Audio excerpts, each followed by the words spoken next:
అనారోగ్యం, ఉద్యోగం, వ్యాపారం అప్పులతో బాధపడుతున్నారా? వెంటనే జేకేఆర్ గురువు గారికి కాల్ చేసి అపాయింట్మెంట్ తీసుకోండి. Hi viewers, India's largest digital media network Suman టీవీకి స్వాగతం. ప్రస్తుతం మనతో ఉన్నారు motivational speaker and language trainer Vijaya Bangaru Amma. అమ్మ నమస్తే. నమస్తే రాజు గారు, బాగున్నారా? బాగున్నా అమ్మ. అమ్మ, మామూలుగా అంటూ ఉంటారు సర్ప్రైజెస్ అంటే ఎవరికైనా ఇష్టం అమ్మ. అవి ఎలా ఉండాలి అంటే ఒక గిఫ్ట్ రూపంలో ఇచ్చే సర్ప్రైజెస్ చాలా బాగుంటాయి అమ్మ. కొందరు చెప్పా పెట్టకుండా గిఫ్ట్ రూపంలో ఇచ్చేది బాగుంటుంది. అట్లాగే నేను ఎప్పటి నుంచో ఎదురు చూసేది మీరు నాకు అన్ఎక్స్పెక్టెడ్ గా ఇస్తే కూడా చాలా బాగుంటుంది. మనం ఎవరి కోసం ఎదురు చూస్తున్నామో ఆ పర్సన్ కూడా వచ్చినప్పుడు కూడా సూపర్ ఉంటది. బట్ చాలా మటుకు ఈ మధ్య ఎక్కువ అయిపోయిందమ్మా. మీ ఇంటికి వచ్చిన తర్వాత నీకు సర్ప్రైజ్ ఇస్తామని నీకు చెప్పలేదు అని అంటే అది కొంచెం ఇబ్బందిగా ఉంటుంది. వాళ్ళు ఏదో కొంచెం రిలాక్స్ మోడ్ లో ఉండొచ్చు. తర్వాత కొంతమంది వాళ్ళ ఇంటికి వచ్చి వాళ్ళ ఇంట్లో వీళ్ళు ఉన్నట్టు ఉండదు, వీళ్ళ ఇంట్లో వాళ్ళు ఉన్నట్లు ఫీలింగ్ తెప్పిస్తారు. గెస్ట్ లాగా ఉండరు. అరే ఎవరింట్లో ఎవరు ఉన్నాం, వాళ్ళ ఇంట్లో మనం ఉన్నామా అన్న ఫీల్ ఉంటుంది. కొంతమంది వస్తున్నారంటేనే దడబుడుతుంది. ఏంటమ్మా ఎట్లా ఇవన్నీ అవతల పర్సన్ హ్యాండిల్ చేయాలి అంటే? అసలు ఫస్ట్ ఆఫ్ ఆల్ మీరు చెప్పినట్టుగానండి, మనం ఎవరితైనా అంటే ఎవరి టైం అయినా మనం తీసుకుంటున్నాము అంటే ఫస్ట్ ఆఫ్ ఆల్ నేను మీకు చెప్పాలి కదా, నేను ఇలా వద్దాం అనుకుంటున్నాను, నీకు ఏమన్నా ప్లాన్స్ ఉన్నాయా అనేది కంపల్సరీగా చెప్పాలి. జనరల్గా అంటే మీరు వచ్చినప్పుడు నేను బిజీగా ఉండొచ్చు, లేకపోతే నేను ఇంకా నాకు ప్లాన్స్ ఉండొచ్చు, లేకపోతే కొంతమందికి నిజంగా నాకైతే సండే వస్తే అసలు ఎవరితో మాట్లాడిన ఆ టైం నేనే ఉండాలి, ఒక్కదాన్నే ఉండాలనిపిస్తుంది కదా. మనం వారం అంతా పనిచేస్తాము, వర్క్ లో ఉంటాము. సో మనకేమనిపిస్తుంది ఎవరితో మాట్లాడకూడదు, నా అంతకు నేనే హాయిగా ఉండాలి, తింటలే. కాకపోతే కొంతమంది ఏం చేస్తున్నారంటే ఆ టైం కూడా సర్ప్రైజ్ అంటారు. సర్ప్రైజ్ అంటే నేను ఇదివరకు చెప్పినట్టుగా సర్ప్రైజ్ అంటే నేను దేనికోసమైతే ఎదురు చూస్తున్నానో అది మీరు నాకు ఇస్తే సర్ప్రైజ్, అంతేగాని నా టైం మీరు తీసుకుంటే నాకు ఎక్కడ సర్ప్రైజ్ అవుతుందండి. నేను మీకు ఈ సందర్భం ఒక చిన్న ఎగ్జాంపుల్ చెప్తాను. వరలక్ష్మి వ్రతం అయింది. నా స్టూడెంట్ ఒక అమ్మాయి చాలా క్లాస్కి వాళ్ళు వచ్చింది, చాలా డల్గా ఉంది. ఏమైందమ్మా అంటే ఏం లేదు మేడం అని చెప్పా. అంటే జనరల్గా తను ప్రతి ఒక్కటి నాతో షేర్ చేసుకుంటుంది. అంటే ఏమైంది అంటే ఏం లేదు మేడం, నిన్న వరలక్ష్మి వ్రతం అయింది కదా, నేను వరలక్ష్మి వ్రతం రోజే నేను హనుమాన్ దీక్ష చేద్దాం అనుకుంటున్నాను ఒక 40 days. నాకు ఏదో ఒక సంకల్పం ఉంది. అట్లా అనుకొని నేను అన్నీ రెడీ చేసుకున్నాను మేడం, పూజకంతా ఇంకా అన్నీ తెచ్చిపెట్టుకున్నాను. మా అమ్మ తను చెన్నైలో ఉంటారు, వాళ్ళ పేరెంట్స్. తను ఇన్స్ట్రక్షన్స్ ఇలా చెయ్యండి. సరే హ్యాపీగా తను అన్నీ నాకు వచ్చిందన్నట్టు నేను చేసుకొని కాస్త దీపారాధన చేసుకొని దండం పెట్టుకొని ఏదో నేను నా బాధలు చెప్పుకుందాం దేవుడికి అని అనుకున్నాను. అందులోపు నిన్న రాత్రి అంటే థర్స్డే రాత్రి వాళ్ళ నాకు తెలిసిన అంటే ఫ్యామిలీ ఫ్రెండ్సే ఫోన్ చేసేసి ఏం లేదు పాపం వాళ్ళ ఈ అమ్మాయి ఫ్రెండ్స్ ఇలా వస్తుంది మీ ఇంటికి అంటే రమ్మనండి ఆంటీ, ఏముంది నేను కూడా ఒక్కదాన్నే ఉంటానని చెప్పింది. వచ్చిన తర్వాత ఇంక ఈ అమ్మాయి యాజ్ ఇట్ ఈస్గా అంతా తను రెడీ అయిపోయి దేవుడికి తీసుకుంటే దేవుడికి నువ్వు చెయ్యకపోట అదేంటి అంటే నేను ఇలా దేవుడిని ముట్టుకోకూడదు, నేను ఇట్లా పీరియడ్స్లో ఉన్నానని చెప్పింది. ఎంత తప్పండి అది? ఉన్నప్పుడు రావడం తప్పు. ప్లస్ నువ్వు వచ్చి అంటే వాళ్ళ మదర్కి ఇబ్బంది అవుతుందంట, అందుకని వాళ్ళ మదర్ ఈమెకి ఫోన్ చేసి వీళ్ళ ఇంటికి పంపించింది. వాళ్ళ ఇంట్లో పూజ జరగాలి, ఇక్కడ జరగకూడదు. మరి ఈ అమ్మాయి చేసుకున్న ప్లాన్స్ అవన్నీ తప్పు కదండి. ఇప్పుడు తను ఎంత డిప్రెస్ అయిపోయిందంటే అసలు ఏం చేయాలో అర్థం కావట్లేదు మేడం. నేను అనుకున్నదంతా ఇదైపోయింది, నేను ఎప్పటి నుంచో ఎదురు చూస్తున్నాను నాకు ఈ రోజు రావాలని చెప్పేసి తన కళ్ళనీళ్ళ పర్యంతం అయిపోయింది అనమాట.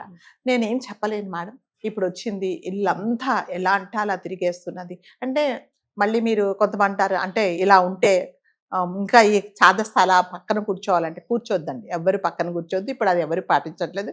ఈవెన్ నేను కూడా దానికి నేను అపోజ్ చేస్తా. కాకపోతే ఒక పూజ అని అనుకున్నప్పుడు దట్టు నువ్వు వేరే వాళ్ళ ఇంటికి వెళ్తున్నప్పుడు మరి వాళ్ళు కూడా నువ్వు వెళ్ళినప్పుడు కంఫర్టబుల్గా ఉంటారా అనేది చూడాలి కదా. మరి పండగ రోజు దేవుడికి పూజ చేసుకున్నప్పుడు ఈవెన్ మన ఇంట్లో కూడా ఎవరైనా అంటే కాస్త దూరంగా ఉండమని చెప్తాం దేవుడి దగ్గరికి. ఇంకా అంటే నాకు తెలియదు అంత టెక్నాలజీ వచ్చిందేమో నాకు తెలియదు, అంటే పీరియడ్స్లో ఉన్నా కూడా దేవుడికి పూజ చేసుకోవచ్చు అనేది ఏమైనా వచ్చిందేమో నా వరకు అయితే నాకు తెలియదండి. అంటే మరి అలాంటి ఉన్నప్పుడు జనరల్గా అలా ఉన్నప్పుడు మనం పక్కనే ఉంటాం కదా.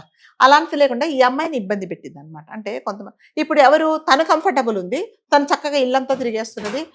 లాస్ట్కి ఎలా ఉందంటే ఈ అమ్మాయి గెస్ట్ లాగా వచ్చింది, గెస్ట్ వచ్చిన అమ్మాయి ఇంట్లో అంతా తిరిగేస్తుంది అనమాట. అంటే తనేమంటదంటే మేడం నాకు కొన్ని పద్ధతులు ఉంటాయి, నేను ఒక్కదాన్ని ఉన్నా కూడా నేను ఇలా ఉన్నప్పుడు దేవుడి దగ్గరికి వెళ్ళను, పలానివి నేను ముట్టుకోను, నేను అంటే నాకు టైం ఉన్నప్పుడే నేను అన్ని పక్కన పెట్టేసుకుని, అంటే అది ఇండివిజువల్ చాయిస్ Yes, అండి, ఎవరి అవును. ఇండివిజువల్ చాయిస్, ఎవరు ఇది చెయ్యాలి ఇది చేయకూడదు అని చెప్పకూడదు. కొంతమంది అలా ఉంటారు, కొంతమంది సరే ఏదైనా పర్వాలేదులే, ఇది జనరల్గా న్యాచురల్గా జరిగేది అని అంటారు. దానికి మనం అనట్లేదు అలా ఉండాలి ఇలా ఉండాలి. మరి తన ప్లాన్స్ ఉన్నప్పుడు నువ్వు వచ్చేసి వాళ్ళను ఇబ్బంది పెడితే మరి చాలా ఇబ్బందే కదండి. ఇప్పుడు ఎవరు నష్టపోయారు?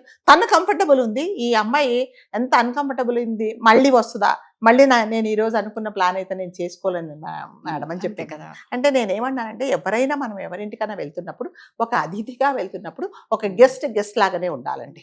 అంటే నేను చాలా మందిని చూసానండి, జనరల్గా నేనైతే ఎవరింటికైనా వెళ్తే నేను హాల్లోనే కూర్చుంటానండి, బెడ్రూమ్స్లోకి వెళ్ళను. బెడ్రూమ్స్లోకి రమ్మంటే కూడా నేను వెళ్ళను. ఒక్కవేళ రమ్మంటే వెళ్తే కూడా నాకు వాళ్ళ బెడ్రూమ్ అంటే ఆ బెడ్స్ మీద కూర్చోవడం కానీ నాకు ఇష్టం ఉండదు. అట్లాగే మా ఇంటికి వచ్చినప్పుడు నేను ఎవరిని బెడ్స్ అంటే నా వాళ్ళు అనుకుంటేనే తప్ప నేను అలౌ చేస్తా. అది కొన్ని ఉంటాయి. ఇంకా కొంతమంది ఏం చేస్తారంటే వాళ్ళ బెడ్రూమ్స్ అని కూడా చూడకుండా ఇష్టం వచ్చినట్టు తొక్కేసి పిల్లల్ని ఆ సోఫాల మీద కూర్చోబెట్టేసి ఇలా ఇబ్బందికి గురి చేస్తూ ఉంటారు అనమాట. అంటే మనం ఎవరింటికైనా ఒక గెస్ట్ అని ఎందుకంటున్నారంటే మనం కాసేపు ఉండి వెళ్ళిపోయే వాళ్ళం కదా. ఆ గెస్ట్ అనుకుంటే వాళ్ళు ఏం చేయాలంటే, మనం ఎవరింటికైనా వెళ్తే మనం వచ్చినందుకు వాళ్ళు సంతోషపడేలాగా ఉండాలి. కానీ ఇలా ఇబ్బంది పెడితే మీరు సంతోషంగా ఉంటారు. మీరు వెళ్ళేటప్పుడు ఏం చేస్తారంటే సంతోషంగా వచ్చారు, వెళ్ళేటప్పుడు వాళ్ళ సంతోషాన్ని మీరు తీసుకొని వెళ్తున్నారు అనమాట. సో ఇది ఎంత మాత్రం కరెక్ట్ కాదండి. ఎప్పుడైనా మనం ఎవరింటికైనా వెళ్తున్నప్పుడు కంపల్సరీగా మనం ఇన్ఫార్మ్ చేయాల్సిన అవసరం అయితే ఉంటుంది. వాళ్ళ ప్లాన్స్ వాళ్ళకు ఉంటాయి, లేదా ఎక్కడికైనా వెళ్తూ ఉండొచ్చు, లేకపోతే మీరు వెళ్ళినప్పుడు వాళ్ళు తలుపు లాక్ చేసి ఉండొచ్చు, అప్పుడు మళ్ళీ మీరు ఇబ్బంది పెడతారు. అంటే మీ సంతోషం, మీరు వెళ్ళి వాళ్ళతో సంతోషంగా గడపాలని చెప్పేసి వాళ్ళకున్న ప్లాన్స్ అన్ని మనము వాళ్ళను చేయడానికి మనకి ఎటువంటి రైట్ లేదండి. అంటే చిన్న సజెషన్ ఏంటంటే, ఎప్పుడైనా మనం ఎవరింటికైనా వెళ్తున్నప్పుడు వాళ్ళకు అట్లీస్ట్ ఇన్ఫార్మ్ చేసి నేను వస్తున్నాను, రావాలా, నీకేమన్నా ప్లాన్స్ ఉన్నాయా అని అడగడం చాలా ఇంపార్టెంట్. ఇప్పుడున్న బిజీ లైఫ్ లో అందరూ ఎవరు ఏ టైంలో, ఒకవేళ మీరు అలా వెళ్ళినా కూడా కొంతమంది ఉండకపోవచ్చు, అప్పుడు మీరే ఇబ్బంది పడతారు కదా. ఇప్పుడు వాళ్ళ ఇంటికి వెళ్ళి వాళ్ళ బ్లాంకెట్స్ వాడేసుకొని, వాళ్ళ వాష్రూమ్స్ వాడేసుకొని, వాళ్ళ మంచాల మీద ఎక్కేసి తొక్కేసి అంత చిరాకు వచ్చేస్తుంది కదండి. కొంతమంది అంటే పిల్లలకు ఫస్ట్ ఆఫ్ ఆల్ నేర్పించారు అనమాట. సోఫాలు ఎక్కుతారు, దూకుతారు, అది చేస్తారు, ఇది చేస్తారు. ఇంకా నేను మొన్న ఒక ఫ్యామిలీ వాళ్ళ ఇంటికి పాపం ఒకరు వస్తే రండి, పిల్లలండి మొత్తం ఫ్రిడ్జ్ లో అవన్నీ తీసేశారనమాట. ఎక్కడెక్కడ ఏమేమి ఉన్నాయో అవి కావాలి, ఇవి కావాలని అది తొక్కేసి ఇది తొక్కేసి. ఏంటది? అది కాదు కదండి. మనం ఒకరింటికన్నా, మనం ఒక గెస్ట్ గా మీరు మా ఇంటికి వస్తే మళ్ళీ రాదా, నువ్వు ఎప్పుడు వస్తావు మా ఇంటికి అనేలాగా ఉండాలి. కానీ ఇంకా నేను ఏదో రీజన్స్ వెతుకొని నేను ఉన్నా కూడా నేను లేనని చెప్పే సిచ్యువేషన్ మనం క్రియేట్ చేయకూడదు. సో కాకపోతే ఏంటంటే మనం చెప్పేది ఏంటంటే, దయచేసి మీరు ఎవరైనా మనం ఎవరికన్నా వెళ్ళేటప్పుడు వాళ్ళ టైం మనం తీసుకోవాలి అని అనుకున్నప్పుడు కంపల్సరీ ఒక మాట చెప్పి వెళ్ళడం అనేది ఇంపార్టెంట్ అని నేను అనుకుంటాను. రైట్ అమ్మా, మీరు చెప్పింది 100% కరెక్ట్. నిజంగా వాళ్ళ సంతోషాన్ని మనం తీసుకున్నట్టు ఉంటది, కానీ మన సంతోషం కథ పక్కన పెడితే అంతే కదా మరి. ఖచ్చితంగా మనకు వాళ్ళకి ఇన్ఫార్మ్ చేసి వెళ్ళడం. ఇప్పుడున్న బిజీ లైఫ్ లో అందరూ బిజీగానే ఉంటారు, ఒక రిలాక్సేషన్ అనేది అందరూ సండే కోసము ఎలా ఎదురు చూస్తాం, వారం అంతా ఎదురు చూసేది ఒక్క సండే కోసమే. ఆ సండే వచ్చి మీరు వచ్చేసి నా హ్యాపీనెస్ మీరు తీసేసుకుంటే మళ్ళీ మండే నుంచి ఐ హావ్ టు రన్ ఖచ్చితంగా కదా. అందుకని దయచేసి సర్ప్రైజ్ వద్దు, ఇన్ఫర్మేషన్ ఒకసారి ఇన్ఫార్మ్ చేసి వెళ్ళండి. సూపర్. థ్యాంక్ యూ అమ్మా.